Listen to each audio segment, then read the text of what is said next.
to the neighborhood. Yeah. All right.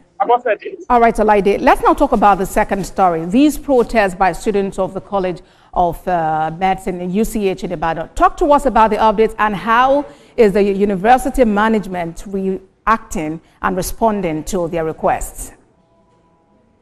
So you would recall that there has been a dispute of debt between the management of UCH and IBDC. We heard that the management of UCH is owing about 500 million debt to IBDC, and because of that, they've been blacked at UCH there. So, because the College of Medicine is also situated in the same environment with UCH, whatever happens to UCH also would happen to the College of Medicine. And what the students are saying is that it has paralyzed their academic activities. They can no longer read their books. They can no longer even, there are some things they need to do with electricity in their various hostels. They cannot carry out some of these activities.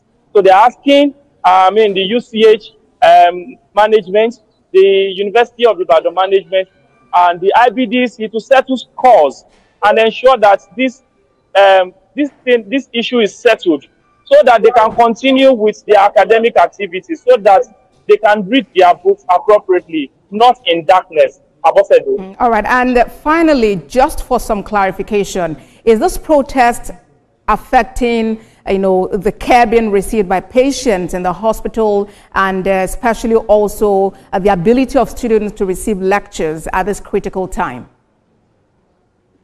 Yes, I mentioned earlier that students can no longer read their books, even going to lectures.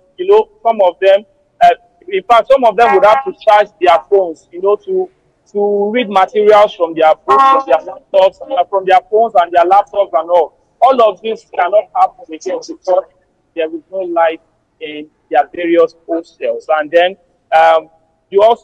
last year we reported that because of the blackout at UCH, patients and families of patients have protested because they can no longer get the appropriate care they need. Although in UCH they've been alternative source of power, but this is not enough to do some major things to care for this patient. And that is what the students are saying, that, okay, the federal government, you promised teaching universities across the country that you are going to give them a 50% discount or subsidy of their payment, of their power payments. But this has not been implemented. It has not been implemented. So they are also calling on the federal government to come and implement as a matter of urgency, implement the promise that has been made to universities across the country, so that it will not just be that the case is happening here. It will be that the case will also be resolved in other teaching universities across the country, so that we will not be having